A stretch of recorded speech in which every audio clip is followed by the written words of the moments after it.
Hey, Emily, thanks so much for coming on the program tonight.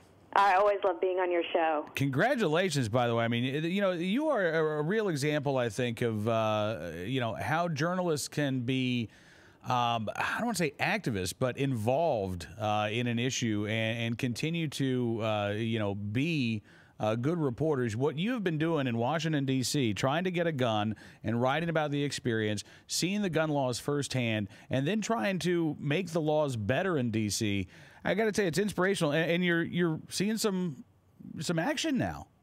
Well, Cam, thank you. That's all so nice of you to say, and I appreciate that. And it really, we've talked about this, but I had never even shot a gun before last October. I mean, it's really just, it's come so naturally because I've been going through the process of learning how to shoot and getting a gun and in doing so, writing about it. And then, as you said, having the influence of the Washington Times where I can say, this shouldn't be going on like this, or, why is this so expensive? Why is this so complicated? Why is this wrong information being given out? Helps influence these sort of, anti-gun politicians in this city to make some changes. And frankly, also, they drive me so crazy. Right. Now, absolutely. They've got to drive you crazy. I mean, I live across the river in the Commonwealth of Virginia where, we actually have some rights. I can't imagine living in Washington, D.C. under these laws. Well, as you see in my most recent story, what has become the most frustrating at this point is I have to monitor them all the time. I mean, I've become the oversight of the city's gun laws and how they're implemented. And it's like, I have to check up behind them when they're supposed to do something. When the police are supposed to implement a law in a certain way, they're not doing it. So in this case, the most recent story, and we've talked about this before, is that the way the city gives out the transport laws, they make it sound like New Jersey. Both in writing and on the phone, if you call, they make it sound like you can't stop for gas, you can't stop for food. Right. Obviously, federal law trumps all those, but nobody wants to spend the night in D.C. jail, which has happened. And I can tell you some stories. And so, it's clear that the city is giving out this bad information, especially for people who are not residents of D.C. So I keep telling the police, you've got to change this. You have to change this. It's not correct. They won't do it. So I go to the city council, chairman of the committee. His name is Phil Mendelson, and I said, this is what the city's giving out. This is what they're doing. He says, okay, I see. That's wrong. I then have him write a letter to Police Chief Lanier and say, you need to do this. You need to change that. And I think, okay, fine. It's come from the city council to the police chief. She has to change what's being given out as gun laws. Nope. Doesn't do anything. Weeks go by. I keep calling. So finally, back and forth, they're finally making the changes. They put an addendum up on their website. They've changed their documents. They're now giving out the proper transport law. But, it's like one step forward and then 700 leaps backwards to get anything done in this city when it comes to gun rights. Well, absolutely. And I think what ultimately this comes down to, Emily, is, and again, I mean, this is you've done incredible work and incredible activism in D.C. Because of their reluctance to actually view your right to keep and bear arms as a right. I mean, I think ultimately that's what it comes down to. They want to, I think ultimately they want you to go away. They want you to be satisfied. And so that you won't complain anymore about this. But you're fighting for your right here. Yeah, and I mean, at this point, it's so far beyond me. I'm fighting. What I want to see is I want this city to be in line with the Constitution for the residents of this city, for the nation. This is the nation's capital, for gun owners anywhere. And what's the problem here is that we have the right to bear and keep arms. It's non-negotiable. It's not can't interpret it differently. Mm-hmm. And the city is not acknowledging that. And it's just wrong. And they need to. And I have to nip around the edges. I mean, obviously, what should happen is the city should have carry rights because the bearing arms is half of the equation. It has no carry rights. Right. Illinois and D.C., no open carry at all. I can only keep my gun in my house while violent crime doubles, I might add. And also, there should not be a registration of guns. You know, there's only 5 states in the country that do it.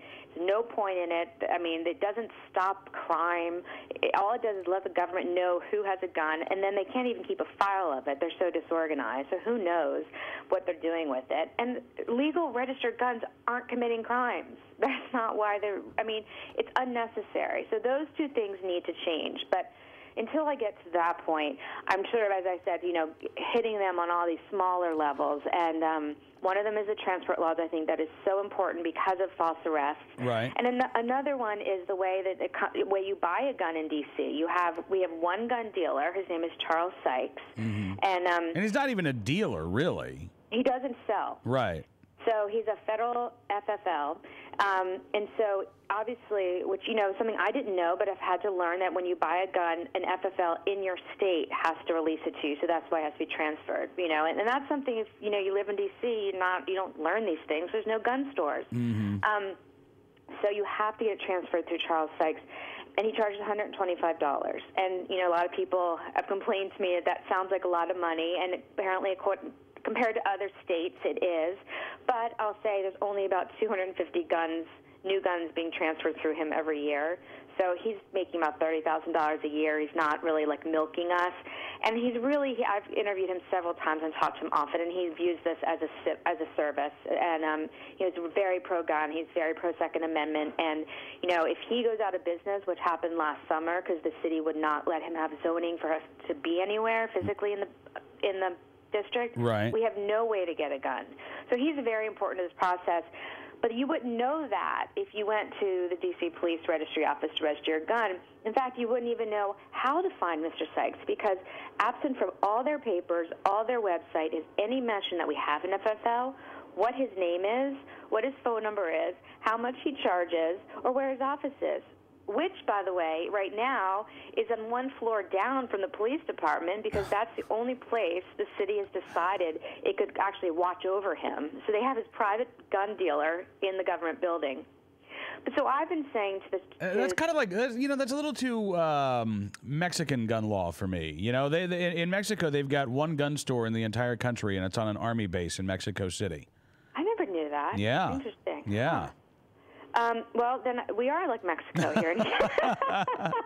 And look how well that's worked down in Mexico, Emily. About as well as it's worked in Washington, D.C., as far as the crime rate. We keep just as good security of our guns as they do in Mexico. Wow. And the bad guys have them as much. And, okay, so as you said, Charles Sykes doesn't buy or sell, but you have to use him. And the city does not tell you how to call him, how to find him. You have to figure this all out yourself. So I've been saying this is an obvious problem. And to the city council... So Mendelson included that in his letter to Police Chief Lanier and said, you have to give out this information. So I assume it's been done. I call the police chief's office. I say, where is the information? And they say, we don't really need to give it out because he may change his fees, and I think we're already doing it. And I said, no, you're not doing it. Until I see it on paper, you're not doing it. Wow. And he's not. And they said, well, he may change his fees, so we don't want to give a false impression. So I called Charles Sykes. I say, since the 30-year ban was overturned in 2008, have you ever changed your fees? And he says, no. So I call back the city, and they say, well, he may change his fees for shipping or gas prices. So I call back to Charles Sykes. Have you ever changed your fee for shipping or gas prices? And he says, I don't charge the shipping. I just do a transfer fee. And if I have to drive to a local store in Virginia, I don't charge any extra. Call the police chief back. So you know exactly what you said. They don't look at this as a right. They're going to nip around as much as they can to prevent people from getting legal guns. And I'm just going to have to stay on them. Well, I mean, absolutely. You know, like, I mean, and another thing that I noticed in your most recent story, so they're dropping the 5-hour training requirement because there are no ranges in D.C. for people to actually go and take this course. They're replacing this with a video of some sort?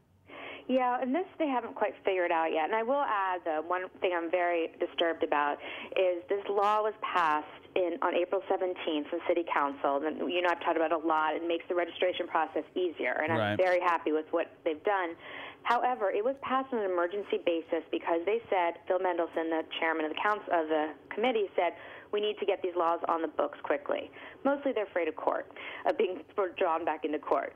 but they did pass on an emergency basis in order to have it implemented quickly and not drawn out by Congress, because Congress has a 60-day oversight period normally over D.C. laws. And the mayor was supposed to sign it immediately, Mayor Vincent Gray. Well, now, again, nobody asks, does Mayor Gray sign it? So I've been calling his office, every couple of days. Why hasn't he signed it? Why hasn't he signed it? Now it's mid-May. I don't know. I get no answer, no response. He has not signed it. It's not law. Really? There's a major gap. Yeah, it's very odd, and I don't know what's going on. So they passed this on an emergency basis because they needed to do it now, and then they didn't do anything. Oh, they did everything they could, and so the mayor hasn't signed it. Right, the council members want this done on an emergency basis, and they said to me, and they're not. They say, oh, the mayor will sign it in a day or two. I mean, it was just an assumed thing, and like I said, if everything in D.C. and gun laws, you can't assume anything unless you see it on paper. So the mayor hasn't signed it. But back to your question, whenever he decides he's going to sign this emergency bill, by July 1st. The great thing is D.C. residents will no longer have to take this awful 5-hour mandatory class to have a gun, which costs about $250. But it's going to be replaced with some kind of video, and no one's quite sure how that's going to work, and the police are trying to figure it out, and that's why the council gave them to July 1st to figure it out. They say it's being modeled after Maryland, and Maryland you can watch online, which I think would be good, because the other option is to have to go down to the police station again to watch it there. Right. But unlike Maryland, D.C. is keeping in their written tests to make sure that you really listen carefully, because we're all, in fourth grade and can't be sure that we're going to learn something without getting a written multiple choice test. Can't wait till they start giving you guys tests for you to exercise your First Amendment rights as a reporter in Washington, D.C. Oh, I know. Maybe pay my fees and take my written test. Yeah. Make sure I know a pen from a pencil. I mean, and that's the thing. Another thing I've finally gotten the council to force the police to do is to make this test be actually relevant to anything. And I've said to them, if you're going to give me or anyone a written test on gun ownership, it should have 5 questions. The first 3 should be the NRA safety rules. And then it should be, where are you allowed to have a gun legally in the city? The answer will be home, Right. A, outside will be no, B, in your car, no. And then the final thing will be, maybe something on transporting the laws. That's all. We do not need 20 questions. And one of the questions, the one that actually tripped me up because it's not in their study guide, is what year a gun is considered an antique. The answer, by the way, is 1898. But tripping me up on a multiple choice question, on knowing some obscure questions so that I can't exercise my Second Amendment right, have anything to do with providing public safety. It just is. It doesn't, obviously. No. Again, it's designed to prevent people from exercising their constitutional rights. Yeah. Well, listen, Emily, I really appreciate you coming on the program tonight. Can't wait for you to be back, and please keep doing the work you're doing. I will. Thanks so much, Cam. All right, Emily Miller with the Washington Times joining us tonight here on Cam and Company.